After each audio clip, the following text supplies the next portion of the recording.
একটা মানুষ হজ করলে রসুল বলছেন তাকে নিষ্পাপ বানানো হয়। রসুল আরো বলছেন তার জন্য জান্নাতে বাড়ি বানানো হয়। এখন একটা মানুষ যদি হজ করার সামর্থ্য থাকে, যদি ওই ব্যক্তিটা হজ না করে, তার জন্য হজ করার সামর্থ্য রয়েছে, আল্লাহ রাব্বুল আলামিন তাকে টাকা অর্থ করি সম্পদ দিয়েছেন, শারীরিক সক্ষমতা দিয়েছেন, তার কোনো অযোগ্যতা বলতে কিছু নাই। যে ব্যক্তিকে আল্লাহ সুবহানাহু ওয়া তাআলা হজ করার মতো সুযোগ দিয়েছেন, সামর্থ্য দিয়েছেন, অর্থ দিয়েছেন, ওই ব্যক্তি যদি হজ না করে, আনাবি উমামা রাদিয়াল্লাহু তাআলা আনহু ক্বাল রাসূলুল্লাহ সাল্লাল্লাহু আলাইহি সাল্লাম, আবি উমামা রাদিয়াল্লাহু তাআলা আনহু ইরশাদ করেন, প্রিয় নবীজি বলেছেন, মাল্লাম ইয়ামনাহু আনিল হজ, কোন ব্যক্তির উপর যদি হজ ফরজ হয়, ওই ব্যক্তি যদি হজ আদায় না করে, তিনটা কারণ রাসূলুল্লাহ সাল্লাল্লাহু আলাইহি সাল্লাম উল্লেখ করেছেন। তিন কারণ ছাড়া যদি কোনো ব্যক্তি হজ না করে, এখন এই তিন কারণের কি কারণ? প্রথম কারণ হচ্ছে হাজাতুন যাহিরাতুন, কোনো ব্যক্তির যদি আপনার স্বাভাবিক কোনো ধরনের উজরত, কোনো ধরনের প্রয়োজনীয়তা থাকে, যে প্রয়োজনীয়তার কারণে, যে এমন একটা প্রয়োজন রয়েছে, যে প্রয়োজন সারানোর কারণে সেই বছর হজে যেতে পারল না, যদি কোনো ধরনের বিশেষ কোনো প্রয়োজনীয়তা থাকে, তাহলে তার জন্য ওই বছর হজের জন্য মওকুফ আছে। আবার 2 নাম্বার, ওয়া সুলতানুন জাইরুন, যদি কোনো ধরনের জালিম শাসক, কোনো ব্যক্তি হজে যাওয়ার জন্য ইচ্ছা করেছে, ওই জালিম শাসকের কারণে যদি কোনো ব্যক্তি হজ না করতে পারে, তাহলে তার জন্য ছাড় রয়েছে। 3 নাম্বার হয়েছে আও মারাদুন হাবিসুন, কোনো ব্যক্তি এত বেশি অসুস্থতার কারণে হজে যেতে পারছে না। এই 3 ব্যক্তির 1 নাম্বার হচ্ছে এমন ধরনের প্রয়োজনীয়তা রয়েছে, যে প্রয়োজনীয়তার কারণে সে ওই বছর হজ করতে পারে নাই। 2 নাম্বার হচ্ছে ওই জালিম শাসকের কারণে যদি কেউ হজ করতে না পারে। আর 3 নাম্বার হচ্ছে অসুস্থতার জন্য যদি কেউ হজ না করতে পারে।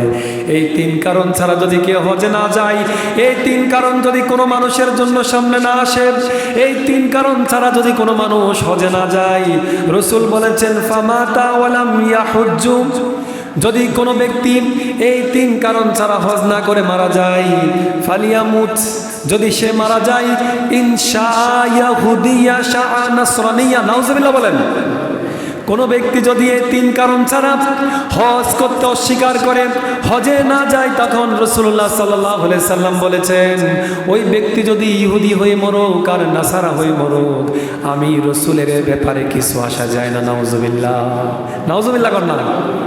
তাহলে কোনো ব্যক্তির যদি সামর্থ্য থাকে, সামর্থ্য থাকার পরে 3 কারণ ছাড়া যদি সে ব্যক্তি হজ না করে, তার ভিতরে 1 নাম্বার হচ্ছে এমন প্রয়োজন, যে প্রয়োজনের কারণে সে বছর হজ করতে পারে না, বিশেষ কোনো প্রয়োজন হজ করতে পারে নাই।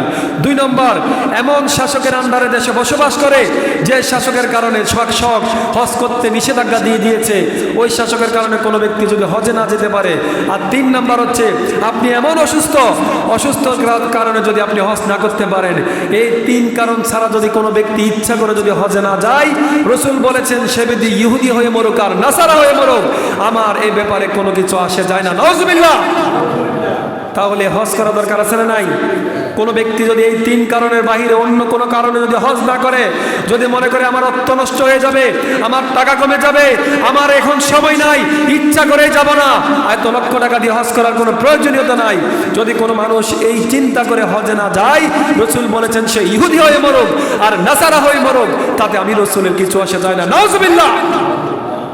প্রিয় ভাইরা আমার, আল্লাহ রাব্বুল আলামিন বলেছেন, ওয়ালিল্লাহি আলান নাসি হিজ্জুল বাইতি মান ইসতাতা ইলাইহি সাবিলা, যাকে আল্লাহ রাব্বুল আলামিন সামর্থ্য দিয়েছেন, ওই ব্যক্তির উপর হজ করা ফরজ নাকি নফল? কথা কন না, কি নফল না ফরজ? যে ব্যক্তিকে আল্লাহ রাব্বুল আলামিন সামর্থ্য দিয়েছেন, ওই ব্যক্তির উপরে হজ করাকে আল্লাহ রাব্বুল আলামিন ফরজ করেছেন। যদি এখন এই হজ ফরজ হওয়ার পরে কোনো ব্যক্তি হজ আদায় না করে, আল্লাহ রাব্বুল আলামিন ফরজ ইবাদত ওই ব্যক্তি লঙ্ঘন করে ফেলেছেন। ইবনে হাজার আসকালানী রহমতুল্লাহ আলাইহি তার একটি বিখ্যাত কিতাব আত-তালখিসুল হাবির, আত-তালখিসুল হাবিরের দ্বিতীয় খণ্ডের 223 নম্বর পৃষ্ঠায় উল্লেখ করেন, ইসলামের দ্বিতীয় খলিফা ওমর ইবনে খাত্তাব রাদিয়াল্লাহু তাআলা আনহু বলছেন, আমার মন চাই যে ব্যক্তির উপরে হজ ফরজ হয়েছে ওই ব্যক্তি যদি হজ না করে আমি লোকালয়ের ভিতরে কিছু প্রতিনিধি পাঠিয়ে দেই, আর লোকালয়ের প্রতিনিধিদের কাছে পাঠিয়ে যারা হজ করতে অস্বীকার করেন ওই লোকগুলোর কাছে যেন তারা এই কথা বলে আসে, তারা যেন জিজিয়া আদায় করে। জিজিয়া তারাই আদায় করে যারা হচ্ছে মুসলমান রাষ্ট্রে অমুসলমান বসবাস করে। অর্থাৎ ওমর রাদিয়াল্লাহু তাআলা আনহু বলছেন, যারা হজ করতে অস্বীকার করে, যারা হজ করতে চায় না, যারা হজের বিরোধিতা করে, যারা হজ করতে অস্বীকৃতি জানায়, আমার মন চাই আমি প্রতিনিধি পাঠিয়ে ওই লোকালয়ের মানুষগুলোকে জানাই দেই এই কথা বলার জন্য, যারা হজ করতে অস্বীকার করে তাদের ঈমান নাই। নাউজুবিল্লাহ বলেন। যারা হজ করতে অস্বীকার করেন ওমর রাদিয়াল্লাহু তাআলা আনহু ঘোষণা দিয়ে বলছেন, আমার মন চাই আমি ওই মানুষগুলোর কানের ভিতরে এই কথা পৌঁছায়া দেই, যারা হজ করার জন্য সামর্থ্য রয়েছে তারা যদি হজ করতে অস্বীকার করেন আমি ওই লোকগুলোর কাছে গিয়ে কথা বলতে মন চাই, আমি যেন এই কথা বলতে মন চাই ওইগুলা একটা লোকের ঈমান নাই। সবাই বলেন নাউজুবিল্লাহ।